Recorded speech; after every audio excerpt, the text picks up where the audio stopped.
And now, more Pro Wrestling Weekly with your host, Fearon Derry. Sit down, shut up, and listen up. Welcome back to Pro Wrestling Weekly here on 1490 WBCB and online at WBCB1490.com. Fearon Derry here with you, talking all kinds of stuff, WWE, TNA, and everything else. And phone lines are pretty packed this week, so let's go ahead and get right to them. We've got Walt, who's been popping in. Walt, welcome to Pro Wrestling Weekly. Yeah, it's a long time since I called last, but good afternoon, Fearon and Nick and the crew there. Just thought I'd see if you could take us today on a tour of the WWE creative offices in Stamford, Connecticut, for all that are listening, and give us a little insight to the creative division. Or lack thereof, as a lot of people would seem to argue. Well, it's been such a revolving door, it's kind of hard to associate names and faces with who's sitting in those offices, so it's kind of hard for me to do necessarily. Where are you going with this? Well, let's go with how many writers that it would, general count, how many would be involved, how long it takes maybe to develop a story, to bring it through and get it to Stephanie McMahon, who will okay it, stamp it okay, and then from there be able to take it into practicality and reality on the TV side. So you're from your knowledge. Well, I mean, part of the issue is because this is going on weekly, there are changes. I mean, it's all pretty rapid fire as far as what's being written. I mean, as far as writing for Raw, that's pretty much being done starting on a Wednesday. It's almost like writing for Saturday Night Live. Like they're starting the sketches for the following Saturday on Sunday after the show's over. It's kind of a similar regard. They're starting writing for Raw and SmackDown on Wednesday after the SmackDown tapings have concluded. And additional challenges are kind of provided. Like right now, WWE just finished an overseas tour, so they had to do 4 shows in 4 days. So they had to write 2 weeks worth of programming in the same allotted time. Sure. So that can be a bit of a challenge. But as far as the time frame of how long it takes to get to something, gets to Stephanie and ultimately to Vince, that's a pretty short turnaround. It's pretty much almost like a brainstorming type thing. Like a lot of ideas are thrown. They kind of pick the ones that are kind of deemed the best, and then they go from there. But I mean, the main issue at this point is writing segments. Really, segments of it's more writing for a TV show than it is writing storylines. So they're thinking in terms of, okay, we've got. I think it's 7 or 8 segments for SmackDown. We've got, I think, 13 or 14 segments for Raw. What are we doing to fill each of those segments? And some of it is wrestling, but some of it is, all right, which storyline are we going with here? Or knowing which matches are getting more hype than others, strategically placing which TV hour to, I guess, garner the most ratings to put those in. That's why you see Daniel Bryan in the top of the show. That's why you see the beginning of the second hour of Raw. That's where John Cena comes out. And some of the other not as notable time slots, or at least not as garnered, that's where you'll see, for example, a Divas match, or maybe an enhancement match, somebody on the lower card like Christian and Heath Slater, as you may have seen this past Monday on Raw. I mean, I'm using specifics, but to try to generalize. But it's a very broad question. It's kind of hard to answer in like a minute span. But hopefully I did a decent job of it. What I realize with certain things, like what you said with the filler matches and everything, I realize that they put some of those matches in at the wrong time. Like I was at Money in the Bank in Philadelphia, and it was a really good match. They started with the SmackDown Money in the Bank match, where I got to say Cody Rhodes and Dean Ambrose ran that whole entire match. They put in after that, it was Miz versus I think it was Curtis Axel, the Intercontinental title and match. Everybody was just yelling like, "Oh, this match, like it's nothing compared to the last one." They can't. I think the problem also, you have to have a rhythm to these things. You can't have everybody amped up the entire time, because by the time you're halfway through the second hour, you're burnt out because you've been going nonstop screaming the entire time. Yeah, and it's also like I've seen other story like things. I've seen a lot of other like moments that have happened before happen again. For instance, there was something I saw like I think it was like 2004 or something. Big Show and Brock Lesnar. Brock Lesnar suplexed Big Show off the top rope, and then they broke the ring down. The ring collapsed, yeah. So then I remember that, I think it was Vengeance 2012. And if you'll remember this, Mark Henry versus Big Show, they had the big match, and they did the suplex again, and Big Show again got collapsed to the rope. Sometimes they got to repeat things to bring momentum back. Oh, yeah. And on the same token, longer time fans, I mean, sure, you may have seen that. You saw that in 2004 when you were a little kid, and now you're a teenager, you've seen it again. There's some little kid watching that for the first time, and they're in awe. So there is, I think Jim Cornette referred to it as the 7-year cycle. There was another thing, WrestleMania 23, Money in the Bank, where Jeff Hardy put Edge on like the ladder from the ramp to the ring, and then Jeff Hardy put Edge on the ladder, put Edge through the ladder at WrestleMania 23. Money in the Bank this year, I think it was Daniel Bryan put Sheamus through the ladder when they set it from the ring to the ramp. Yes, and that's pretty much the last that we've seen of Sheamus. Thanks so much, Walt, for the call. Greatly appreciate it. And that's something that I should make note of because I didn't get the chance to earlier unless you saw it on the WBCB Pro Wrestling Weekly Facebook fan page. Sheamus will be out from 4 to 6 months thanks to a torn labrum in his left shoulder that will require surgery. This is according to the WWE website. The injury will keep him sidelined from 4 to 6 months. He said, I've never in my whole life had to have surgery.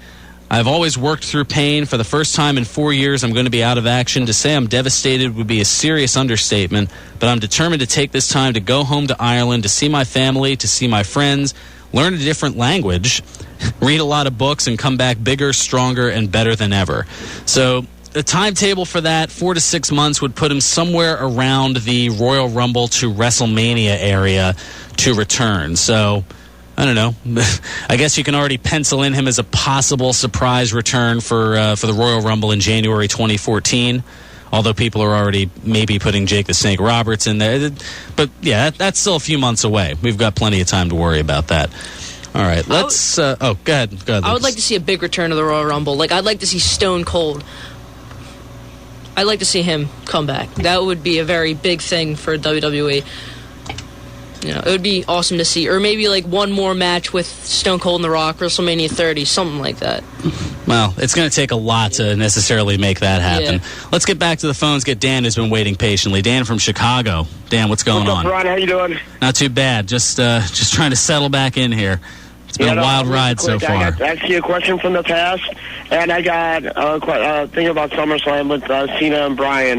The Cena and Bryan thing first, I think we might actually get the corporate John Cena, and him and Vince McMahon are going to be the one to shave the beard. You think, obviously, the beard's going to be in the play in this somehow. So I'm thinking maybe Cena and Vince do the shaving, and Cena, maybe we actually get the heel turn, maybe. Man, that I don't know what people have been clinging to more, the John Cena heel turn rumor or the Sting to the WWE to face The Undertaker at WrestleMania rumor. Right. Both of those seem to have been lingering forever. The thing is... I know. What do you think about that storyline? You know, like what Austin did at WrestleMania? Wait, run that by me again? Remember when Austin turned and shook Vince McMahon's hand, but he really didn't turn heel? He did and he didn't. The fans still cheered him a little bit, so maybe he could be that John Cena. You know what I mean? 2003, WrestleMania 19. Yeah. I try not to remember that. Right. But I thought it was WrestleMania. You know they're going. I think that's where they're going with that with one of the guys. Obviously, it's hard to say. I mean, the thing that bugs me about the main event is the fact that there's so much involvement of the McMahons. Just keep Vince and Steph and Trips out of this, and just let their natural ability and their promo, let their promos and their abilities in the ring speak for themselves. But what bugs me too about this main event as well, since I know you said you haven't watched it or whatever, but this Total Divas show is kind of ruining the whole main event for me for some reason. Well, it's because you're seeing. Yeah, I was going to say you're seeing Bryan Danielson and John Cena away from the WWE spotlight and in the well, I'll admit it because I've seen a few shows here on E! Entertainment every once in a while. The superficiality that surrounds Nikki and Brie Bella and has kind of gravitated over toward John Cena and Bryan Danielson, for lack of a better term, has to be a part of that in some semblance. But you kind of see them not in character, and it throws things off a little bit. But, you know, back in my day, I don't want to be that guy because I've been watching wrestling since, the mid-'80s. That you would never, ever see this show. This show would never take place back in that time frame. Oh, well, I mean, the old school wrestling fans had an issue with Mr. T wrestling in the initial WrestleMania. Yes. Because, what's this celebrity doing in the sport of kings, professional wrestling? He's not a wrestler. What's he doing in there? And then fast forward 15 years and you got David Arquette as the world champion. Yeah. Not that it was his choice. That was Vince Russo's. That's dredging up history we don't need to get into now. Right. And my other question I had is, I just got done watching, actually this morning, the World Title DVD. You know how the WWE did the WWE Championship and how the history of the World Heavyweight Championship World Title DVD. It was Barry Windham versus Lex Luger in a steel cage, 1991, with the vacated WCW Championship. And the fans were just like, we want Flair, we want Flair. Was that the time frame where Flair obviously took the NWA title to WWE, right? That is absolutely correct. That was when Flair finally had it up to here with Jim Herd, the then president of WCW, or as everybody knew him, the Pizza Hut guy. And Flair's contract was up, and they wanted him to give back the belt. And Flair was going back to the days of the NWA. You had to put a $25,000 deposit on the belt, right?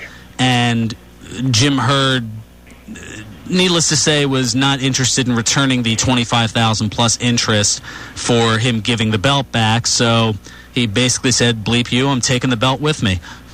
And that's what he did. So that's when he showed up on WWF TV with the real World Heavyweight Championship belt, as you saw those vignettes in September and October of 1991. That match too with Wyndham, and if you go back to that, I don't know if you have that DVD or check it out on YouTube. One of the most awkward matches ever. Jim Ross and Tony Schiavone were doing commentary, and the fans, all of a sudden you could hear the fans go, "We want Flair, we want Flair," and you could tell Schiavone and Ross were looking at each other, and you could tell somebody in their headset was saying, "Don't acknowledge the crowd. Nothing. Don't acknowledge the crowd chants for Flair." Yeah, you knew that was good. The only thing I can think of that was kind of close to that awkward, although they did acknowledge it, was WrestleMania 20, Brock Lesnar and Goldberg. "Oh, yeah." Both men were on their way out of the company at that point, and the crowd just told on both of them, and were cheering guest referee Austin at that point. And I can't believe that match is going to be on Bill Goldberg's DVD. Oh. Well, I guess, for better or worse, it is one of his more high-profile matches. It's not every day you get to get stunned by Stone Cold Steve Austin in front of millions of people. Right. Well, plus, you got to figure also, it's WrestleMania, it's in Madison Square Garden. I can see the prestige of it, even though it based on the fan reaction and just the way both wrestlers' mindsets were going into the match, let's be honest, it was close to a steaming pile. And I'll just leave it at that. Anyway, I am up against it. Thanks so much for the call, Dan. I appreciate it. Time flies when you're having fun, isn't it? All right, let's go to our rebuttal here of John Cena. I did promise it from earlier. John Cena, basically responding to some of the things mentioned by Daniel Bryan earlier on Raw. Oh, it's that time again. It's that time again. All this is a very familiar position to me. See, I'm used to being a target. A lot of times the people that chase this WWE Championship are just bad people. That makes it easy for the WWE Universe to understand all this. But sometimes I got to stand face to face in a ring with a true fan favorite. And that brings me to Daniel Bryan. Because it forces the WWE Universe to choose, and I've been listening to you, A lot of you choose Daniel Bryan. I mean, this is quite obvious. Even though the WWE brass doesn't like it, it was my choice. I heard you. I chose Daniel Bryan. And I also heard him talk tonight. I heard what he had to say. And there was a lot of truth in that, but there was also a lot of ignorance. See, Daniel Bryan wants to come out here and talk about the way I look. Judge me for living my life. Judge me for who I am. Daniel, that doesn't make you new. That doesn't make you fresh. That makes you exactly like The Rock, like CM Punk, and like 1,000 other WWE superstars who have come in this very ring and done the same thing. I got news for you, Jack. You're not the first and you won't be the last. And just because you don't like the color of my t-shirt or the flavor of my cereal, I don't change for you. I don't change for no one. Always have been me. Always will be me. And Daniel Bryan wants to talk about hard times. Wants to tell you about hard times. I came back to work in this company 24 hours after breaking my neck. My elbow looks like a football. I am still here. Yet he wants to glorify wrestling in an auditorium. He wants to glorify wrestling in a gymnasium. You know why, Daniel? Because that's where you're most comfortable, and that's where you'd much rather be. I wanted to give Daniel a chance to talk. Now it's my turn. I've been here 12 years, and if I get fired tomorrow, he is exactly right. I never wrestle another match ever again. But it's only because I love the WWE, and I would never, ever tarnish wearing this championship. And Daniel Bryan, glorifying wrestling anywhere else but the WWE, is like Daniel Bryan saying, well, I was a real all-star in the Arena Football League. WWE is the NFL, and in WWE, NFL stands for not for long if you keep glorifying your past and you don't look at what's in front of you. Because every time I talk about what I do, where I want to be, what I love, it is right in this ring with all of this. Daniel Bryan says I can't wrestle. Once again, Daniel, very original. Millions of people say that. All the time, they're chanting it right now. For those of you at home that can't make that out, they're chanting, you can't wrestle, and it's directed towards me. Yet I've held this championship 11 times. In some of the biggest matches in WWE history, I've been toe-to-toe with the greatest and walked out with my head held high. You don't get lucky 11 times. So please, Daniel, underestimate me like all of these people. Underestimate me like thousands before you have. And the sad thing is all those people that underestimate me when they finally leave this great company.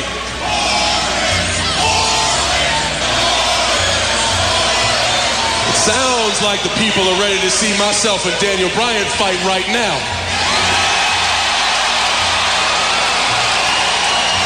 You see, you are as excited for SummerSlam as I am because Daniel Bryan does not realize the opportunity that's in front of him. He doesn't realize that if he wins this, he deserves it. But if he loses it the next day, he has to wake up in the mirror and admit to himself that he just wasn't that good. Daniel, this is very serious. You are on a hot streak, no doubt, but I've been mowing people down since January. And at SummerSlam, you guys can root for whoever you want. I've always lived and died by that. Just remember what I've been saying for 6 months. Our time is now, and the champ is here. John, you never cease to amaze me. Always aware of the target on your back. Always aware of the target on your back, but never fully aware of the target that's staring you in the face. It doesn't matter, John, who walks out of SummerSlam as the WWE title. What matters is this. Inside is a contract that ultimately guarantees that I become WWE champion. Now, it could happen at SummerSlam.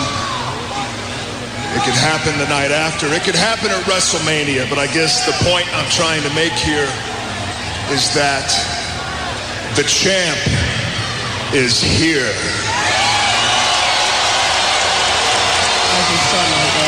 Randy Orton, yes, coming out and basically letting everybody know, oh, by the way, hi, I've got this Money in the Bank contract and I can cash it in whenever.